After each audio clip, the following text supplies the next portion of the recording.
안녕하십니까, 박정호입니다. 자, 오늘은 제가 사실 밝게 웃으면서 얘기해도 될 주제인가 갸우뚱이 됐었는데요. 바로 코로나19 이후로 전 세계에서 정말 그야말로 극빈층들이 지속적으로 늘어나고 있습니다. 극빈층 늘어나고 있다는 것은 저희 박정호TV에서도 종종 제가 말씀을 드리긴 했는데요. 오늘은 거기에 한술 더 나아가서 극빈층들을 대상으로 한 뉴 비즈니스에 주목해라, 이런 주제입니다. 아니, 어려운 사람들에게 그들의 주머니까지 털어야 된다는 겁니까? 박 교수님 생각보다 너무하신 분이네요. 그런데 참 우리가 생각한 것과는 조금 다른 맥락에서 이 상황을 진단해야 된다는 게 제 소견이기 때문에 같이 한번 공유를 해보려고 합니다. 지금 세계 인구 50억 명 중에서 절반이 하루에 $2 이하로 살아가고 있습니다. 이 중에서 다시 10억 명 정도는요, 끼니를 걱정하는 사람들입니다. 그럼 세계 인구 50명 중에서 10억 명은 하루에 끼니를 때우기 위해서 돈을 벌거나 아니면 끼니조차도 해결하지 못하는 상황이라는 건데요. 자, 그만큼 우리 주변에는, 아니면 우리나라보다는 더욱더 해외에는 더 많은 숫자의 기초적인 의식주조차 해결하지 못하는 사람들이 많습니다. 바로 이런 차상위 소득계층, 쉽게 말해서 저소득계층에 대해서 오랜 시간 동안 국제사회와 국제기구 그리고 다양한 분야의 글로벌 기업들이 주목해 오고 있었는데요. 그런데 이런 저소득층 또는 극빈층들을 주목하는 하나의 프레임이 철저히 이들을 어떻게 도와줘야 되는지, 즉 기부와 선행의 관점에서만 살펴봐왔던 것이 사실입니다. 그래서요, 대표적으로 일어났던 행동 중에 하나가 전 세계적인 플랫폼 기업 중에 한 곳에서는 차상위 소득계층이 정보 접근성이 떨어지다 보니까 나중에 인터넷을 사용하거나 컴퓨터로 업무를 볼 줄 몰라서, 그래서 좋은 직장을 갖게 되기가 어려워지는, 즉 구조적인 빈곤의 늪에 빠지는 걸 차단하기 위해서 $100짜리 노트북을 만들어서 이러한 극빈층들, 저소득층에게 나눠주겠다라는 사업이자 또는 반기부 활동을 기획한 적이 있습니다. 그런데 정작 이 $100짜리 노트북을 나눠주겠다라는 이 프로그램은요, 우리 같은 일반인들에게는 야, 노트북이 $100면 노트북이 13만 원, 15만 원 하는 거 아니야? 야, 이거 대박인데? 하면서 생각할 수 있지만, 그런데 극빈층 입장에서는 이게 전혀 다른 입장이죠. 하루에 $2로도 살아남기가 어려운 분들에게 $100를 내고 노트북을 구입하라는 건, 이건 무려 2달이나 3달 정도 된다고 해야겠네요. 이 정도 되는 인건비를 단 하나의 제품에 몰빵을 하라는 의미입니다. 따라서 $100짜리 제품이라는 게 그들에게는 결코 싼 것은 아닙니다. 그리고 두 번째, 더 아이러니한 웃음거리가 됐던 이유가 하나 더 있는데요. 바로 저소득층, 극빈층들에게는 전기 공급이 원활하지 않습니다. 그럼 전기 공급조차도 안 되어 있는 동네 사람들에게 $100짜리 노트북을 가지고 가서 이거는 여러분들을 위해서 만든 정말 저렴한 노트북이니 사서 쓰세요라고 하면, 이분들은 우린 전기 없는데요, 그리고 전기도 불안불안한데요. 자, 바로 정말 저소득층, 극빈층들의 삶을 모른 채 단순히 선행과 기부, 이런 어떤 미명 아래 우리가 정말 오히려 그들을 더 울리는 행동들을 해왔던 것은 아닌가, 이런 생각을 갖게 됩니다. 자, 이런 관점에서 최근이라고 보기에는 좀 시간이 걸렸네요. 글로벌 금융위기 이후에도 이처럼 대규모 불황 이후에 빈곤층들이 크게 늘어나면서 이 빈곤층들을 대상으로 한 비즈니스라든가 선행, 기부, 이런 활동들에 대해서 경제적으로 어떻게 접근하는 게 좋은지에 대한 여러 조망들의 연구 작업들이 이루어졌었는데요. 그때 대두됐던 본격적인 개념 중에 하나가 빈곤의 불이익이라는 겁니다. 자, 빈곤의 불이익은 무슨 얘기냐? 예를 들어서 이런 겁니다. 빈곤하기 때문에 오히려 더 큰 불이익을 당한다는 것이죠. 대표적으로 예를 들면요, 우리 같은 일반인들이 거주하는 지역에서 기초적인 생필품을 구매했을 때 그 생필품의 단가와 빈민층들이 거주하고 있는 동네에서 그런 생필품을 구매했을 때 구매 단가가 정말 아이러니하게도 빈민층이 사는 동네에서 구매했었을 때의 단가가 더 높은 경우가 많더라는 겁니다. 대표적으로요, 자카르타, 마닐라, 나이로비 등의 슬럼가 주민들에게 판매되는 생수 가격 같은 경우는요, 그 동네에 일반 시민들이 생수를 사서 먹는 가격보다 많게는 10배, 적게는 5배 가까이 비싸게 물을 사 먹는 것으로 확인된 연구 결과도 있습니다. 아니, 도대체 이런 일이 왜 일어나는 겁니까, 교수님? 아주 간단히 말씀드리면요, 생수를 공급하는 생수 업체에서 일반인들을 대상으로 한 비즈니스 모델은 다양한 방식으로 구축해서 유통망을 확보해 놓고 있는 상황입니다. 심지어 한 생수 회사만 유통망을 확보한 것이 아니라 여러 생수회사가 일반인들을 대상으로 생수 한 병을 팔기 위한 노력을 수행하다 보니까 생수 업체들끼리 경쟁이 생겼겠죠. 그 과정에서 자연스럽게 생수 가격은 떨어지게 되는 거예요. 그리고 그 과정에서 우리는 더 좋은 서비스, 더 좋은 제품을 누릴 수 있게 되거나 아니면 더 싸게 살 수 있는 그런 환경 속에 놓이게 됩니다. 그런데 빈민층 시장 같은 경우는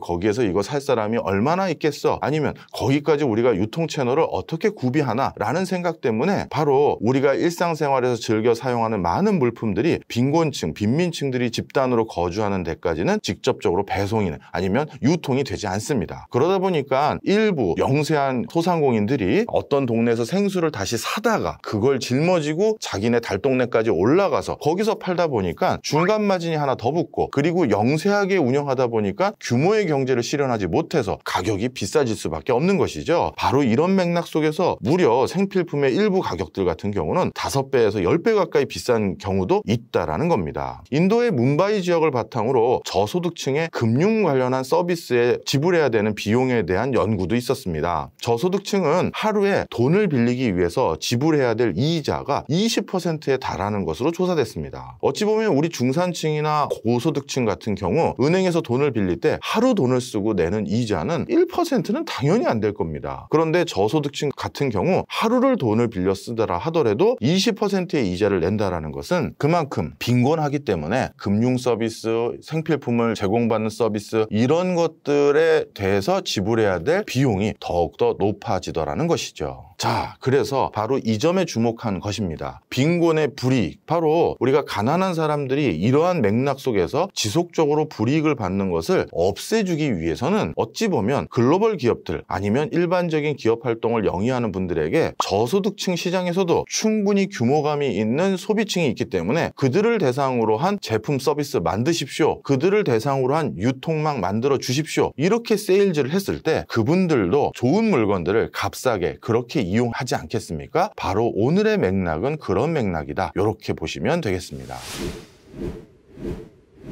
자, 그러면 그동안 이 저소득층 공략 시 저소득층 시장을 바라보는 관점에 있어서 우리가 시도가 전혀 없었느냐? 아닙니다. 시도는 있었는데요. 그 시도가 여러 차례 여러 가지 이유로 실패했기 때문에 그 전례 때문에 더더욱 무서워서 저소득층 시장에 진출하지 않았던 이유들이 있었는데 그것들에 대해서 먼저 설명을 좀 드려보도록 하겠습니다. 통상적으로 저소득층 시장을 진출하는 한 가지 방법 중에 하나는 그냥 일반 중산층이나 일반인들이 소비하는 물건을 그들에게도 사십시오 라고 제공해주는 방식들이 그동안 일반적으로 진행되어 왔습니다. 그런데 역시 저소득층은 일반적으로 자기가 월간 버는 소득이 균일하지 않고요. 일용직 근로자인 경우도 많고 어쩌다가 간헐적으로 일할 기회가 있으면 그렇게 해서 생활비를 버는 분들이 많습니다. 그러다 보니까 어떤 물건을 한 번에 목돈을 주고 사서 소유하기라는 건 사실 쉽지가 않죠. 따라서 우리 같은 일반인들에게 할부 프로그램이라든가 한 번에 일시불로 물건을 살 수 있는 그런 방법으로 이런 저소득층에게 물건을 구매하도록 유도해서는 좀처럼 성공하기가 쉽지 않습니다. 그래서요, 이미 이런 저소득층 시장에 적지 않은 성과를 내는 기업들이 일반적으로 수행하는 방법들이 어떤 거였냐면 첫 번째는 저소득층 시장은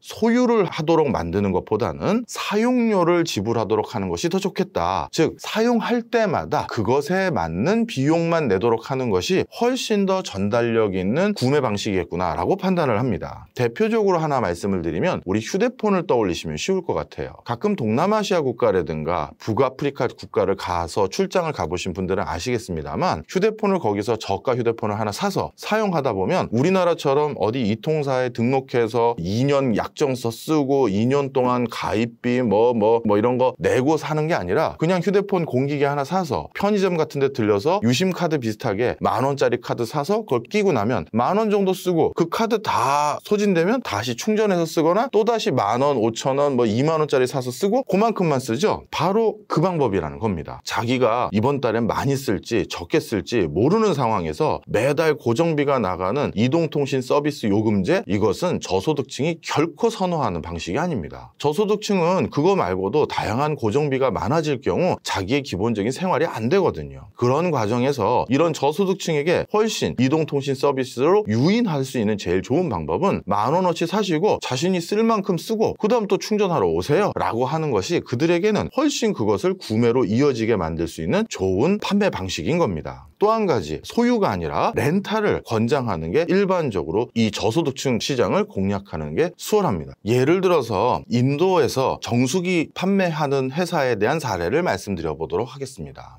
인도는 전 세계에서 수인성 질환, 즉 물로 인해서 생기는 질병이 가장 많이 발생하는 나라 중에 하나입니다. 그러다 보니까 국민들이 일정 수준 이상의 소득이 높아지면 반드시 구매를 희망하는 제품 중에 하나가 바로 정수기입니다. 그래서 중산층 이상의 동네에서는 정수기가 그만큼 많이 팔려서 집에 꼭 있어야 되는 생필품처럼 부각되고 있는 상황인데요. 그런데 저소득층 계층에서도 잘못된 물을 먹으면 얼마나 고생하는지 스스로 잘 알고 있기 때문에 정수기를 다 갖고 싶어 합니다. 자, 그런데 저소득층은 정수기를 살 돈이 당연히 없겠죠. 그런데 일반적인 정수기 업체들이 그동안 중산층 이상의 고객들을 대상으로 정수기를 판매하는 그 제품을 저소득층에게도 사세요 라고 했을 때 좀처럼 팔리지 않습니다. 그런데 인도의 한 정수기 업체에서는 어떤 구매 방식을 제안했냐면요, 공동구매이자 월구매의 방식으로 정수기를 판매하기로 결정합니다. 무슨 얘기냐면요, 빈민촌 동네에 마을 단위에서 우리 정수기를 구입할 생각이 있다면 중산층 가정에서 쓰는 그 작은 정수기가 아니라 식당에서 쓰는 약간 큰 정수기 있죠. 그 큰 정수기를 그 마을에 마을회관에서 공동으로 구매하고 그 공동으로 구매할 때 월 할부로 구매할 수 있도록 하는 방식입니다. 자, 그렇게 되면 어떻게 되느냐, 개인 가정집마다 빈민촌에서 각각의 집이 쓸 정수기를 하나하나 다 사는 것은 이거는 절대 효율적인 방법이 아닐 거예요. 그런데 그 마을 주민들이 다 같이 나눠서 쓸 상당히 큰 규모감 있는 식당에서나 구입한 것을 하나 구입해서 마을에서 예전에 우물가에서 물 떠오듯이 그걸 공동으로 사용하면 사실 비용 효율적인 관점에서는 그게 더 저렴한 방법이고요. 그게 개별적으로 정수기를 하나하나 구매하고 유지 관리하는 비용보다도 훨씬 더 싼 그런 방식으로 정수기를 사용할 수 있는 방식입니다. 그리고 마을 회관에서는 자체적인 토의와 논의 끝에 이 정수기의 월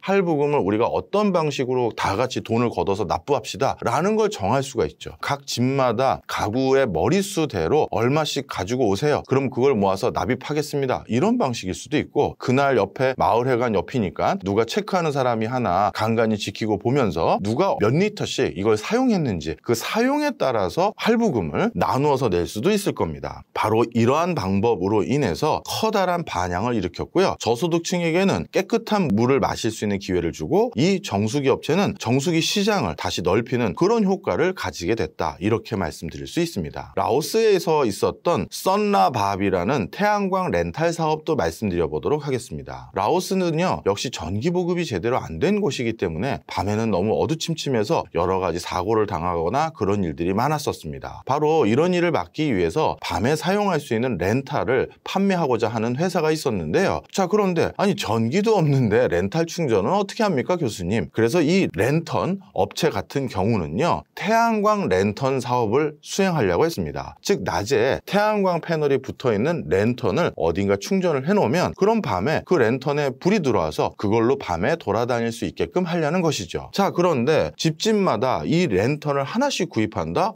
역시 라오스에는 그런 구매력이 없어요. 그리고 단순히 그냥 랜턴도 아니고 태양광 패널이 부착된 랜턴이면 일반적인 랜턴보다 그 가격이 비쌀 가능성이 높겠죠. 자, 그러다 보니까 이 태양광 랜턴을 판매해서 집집마다 사용하도록 만드는 것은 좀처럼 성과를 내기가 어려운 상황입니다. 바로 이런 상황에서 우리가 태양광 랜턴 사업을 보다 적극적으로 판매할 수 있는 방법으로 이 업체가 선택한 방법은 좀 전에 정수기 업체랑 똑같습니다. 마을 단위로 랜턴을 구입해서 그래서 서로 빌려 쓰게 하도록 하는 걸 유도했어요. 자, 집집마다 이 랜턴을 우리만 써야지 하고 하나씩 다 가져가다 보면 그거 구매할 수도 없고요. 그게 구매할 때 비효율적일 겁니다. 그런데 마을 회관에서 또는 마을 단체에서 한꺼번에 우리 마을에서 랜턴 5개 주문합시다. 그리고 마을 회관에 그걸 놔두고 서로 필요한 사람이 그날 빌려 갑시다 라고 나름대로 룰을 정하게 하고 그 마을에 있는 사람들이 돈을 모아서 랜턴 5개를 산다라고 하면 한 집당 부담 금액이 급격히 낮아지겠죠. 바로 그런 방식으로 판매를 해서 저소득층에서도 이 랜턴을 충분히 구입해서 이용할 수 있게 해줬다, 이렇게 보시면 되겠습니다. 따라서 그래서 그동안 저소득층 시장이 분명 뭔가 있을 것 같긴 한데 잘 물건을 안 사던데요? 라고 생각하는 그러한 오해를 해결하기 위해서, 오해는 아니겠네요. 어떻게 보면 그 판단이 맞았는지도 모르겠는데, 그렇다면 그분들의 개개인의 부담은 줄이면서 좀 더 효과적으로 그 물건들을 사용할 수 있는 판매 방식을 역으로 제한했었으면 더 좋았을 텐데 하는 생각이 듭니다.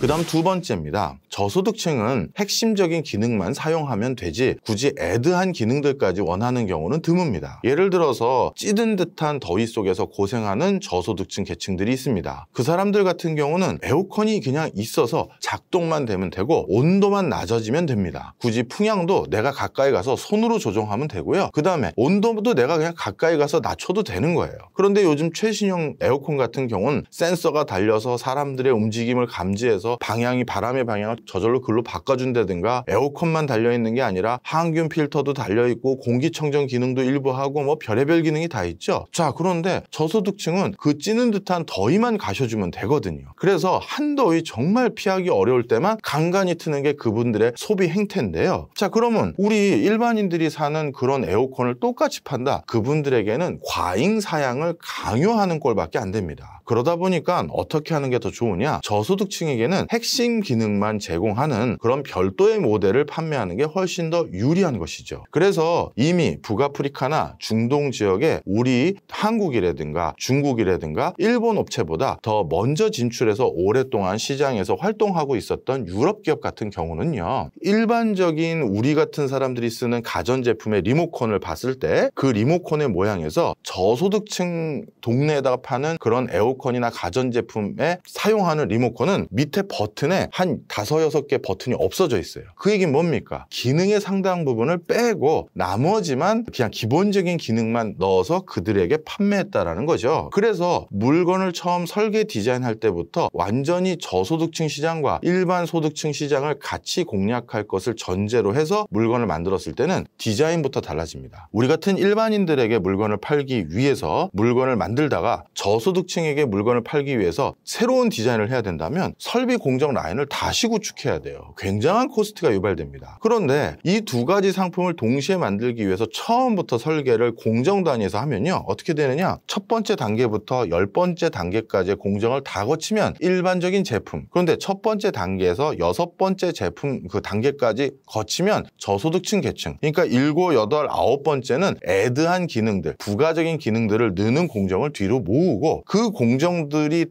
저 안에 들어갈 칸을 따로 만들었는데 그 칸만 비워진 채로 저소득층에게 판매가 된다라고 보시면 되겠죠. 그러니 단일 공정에서 두 가지 제품이 동시에 만들어질 수 있도록 했을 때 기업 입장에서는 훨씬 더 효율적으로 물건을 생산하고 물건을 생산하는 데 들어가는 기회비용을 극단적으로 낮출 수가 있겠죠. 바로 처음부터 물건을 생산할 때도 이런 고려들이 가능하다라는 겁니다. 자, 그 다음에 또 저소득층에게 물건을 팔 때는 소용량 판매라는 것이 주요합니다. 유니레버가 이 방법을 써서 아주 히트를 쳤는데요. 저소득층 시장에서도 일반 가정집에서 사용하는 P&G 유니레버와 같은 비누, 샴푸, 목욕용품을 쓰고 싶어 합니다. 그런데 우리 같은 사람들은 그런 용품들을 싸게 사용하는 방법이 대용량 통을 사서 집에서 쓰고 있으면 그게 밀리리터당 금액은 낮아지기 때문에 우리가 큰 용량에 있는 것들을 사죠. 그런데 저소득층은 그렇게 대용량 용기를 살 돈 자체가 없어요. 그게 부담됩니다. 밀리리터당 그게 싼지는 모르겠습니다만 한 번에 그걸 구매할 돈이 부담스러운 겁니다. 그분들은 그러면 매일 안 쓰냐?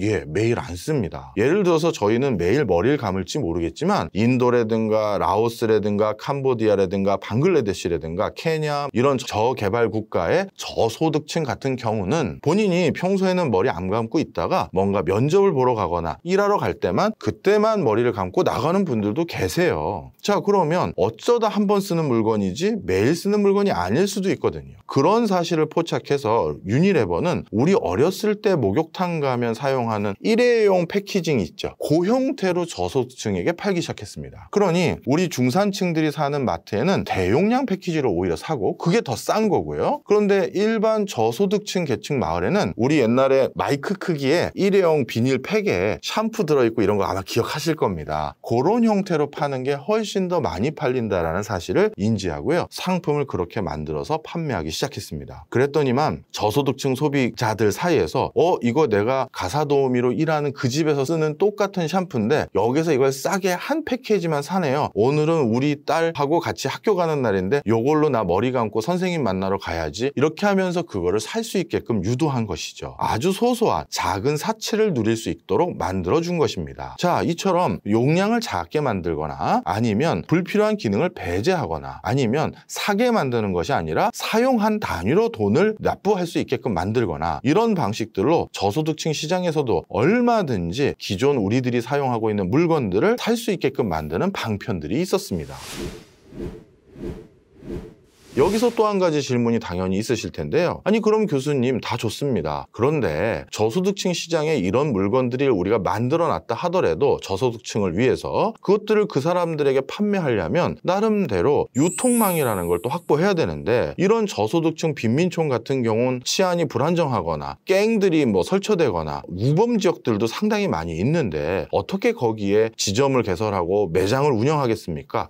예, 맞습니다. 그렇기 때문에 이미 저소득층 시장에서 상당 부분 성과를 거뒀던 많은 회사들 같은 경우는 저소득층 시장에서 물건을 판매하는 방식으로 기존의 유통망을 활용했다라고 보시면 되겠습니다. 무슨 얘기인지 설명을 드리면요. 우리 삼성과 LG가 예를 들어서 현대차도 좋고요. 이런 회사들이 이런 저소득층 시장에서 공략을 해보겠다고 거기에 지점을 내면 오히려 일반 중산층 이상의 동네에서 브랜드 가치가 훼손되는 경우도 생깁니다. 그러면 이미 이들 저소득층 시장을 대상으로 판매망, 유통망을 구축했던 그 업체를 활용하시라는 얘기예요. 방글라데시에서 있는 대표적인 방식을 말씀드려 보겠습니다. 방글라데시는 이런 차상위 소득계층들을 전문적으로 해서 금융 서비스를 제공해주는 마이크로파이낸스라는 은행들, 이런 금융회사들이 많이 있습니다. 그러면 이 마이크로파이낸스 금융회사들은 정말 영세한 사람들에게 돈을 빌려주고 돈을 그 사람들이 예금할 수 있도록 직접 보찜 메고 그 동네 하나하나 다 돌아다니는 은행원들이 이미 다 깔려 있어요.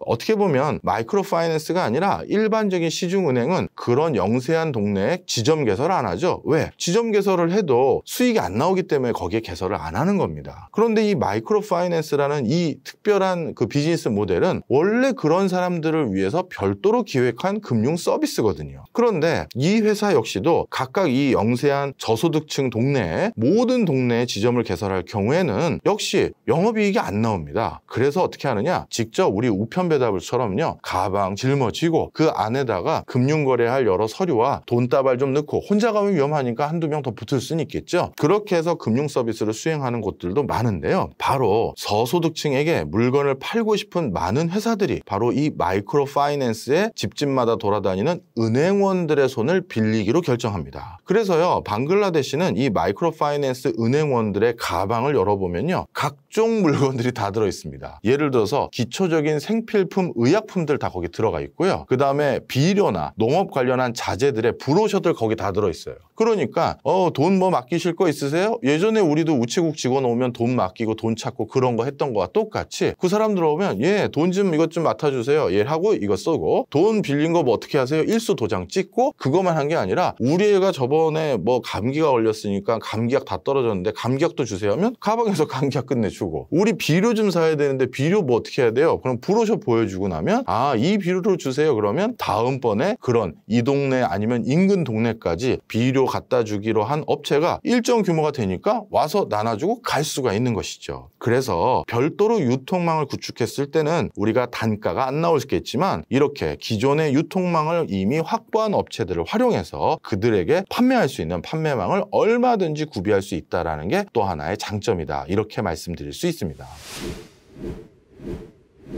그 다음 또 한 가지 말씀드릴 것은요, 제가 지금까지 말씀드리는 것은 저소득층을 우리가 소비자로서 바라보는 관점에서만 설명을 드렸는데, 저소득층을 생산자 관점에서 이용하는 경우도 있습니다. 사실 어찌 보면 그분들을 근로자로 활용했을 때 그분들이 소득이 생기면서 더 큰 소비층으로 발전할 수가 있겠죠. 자, 그렇다면 저소득층을 생산자로 활용했던 가장 좋은 방식들은 뭐가 있느냐라고 했을 때 제일 유명한 방법은 인도에서 했던 방식인데요. 복잡한 일도 나누어서 하면 전문가가 아니라 일반인이 할 수 있다라는 내용입니다. 좀 설명을 드릴게요. 인도의 저소득층 지역에 있었던 지안살라 학교의 사례인데요. 이 지안살라 학교는 인근의 중산층 이상이 살고 있는 사립학교의 수업료의 6분의 1밖에 안 되는 수업료로 학교를 다닐 수 있도록 만들어준 학교입니다. 단순히 수업료만 싼 게 아니라 이 학교가 전 세계적으로 이슈가 됐던 이유는요. 이 학교에 졸업한 학생들의 성적과 진학률도 훨씬 더 높고 좋았기 때문입니다. 그럼 도대체 이 학교는 어떻게 이런 놀라운 성과를 낼 수가 있었느냐? 자, 통상적으로 학교 선생님이라고 하면 정규 교육과정을 다 마친 사람들이 학교 선생님으로 와서 가르치는 경우가 통상적이겠죠. 그러다 보니까 일정 수준 이상의 학력을 가진 사람들을 선생님으로 고용해야 되기 때문에 수업료가 비쌀 수밖에 없었어요.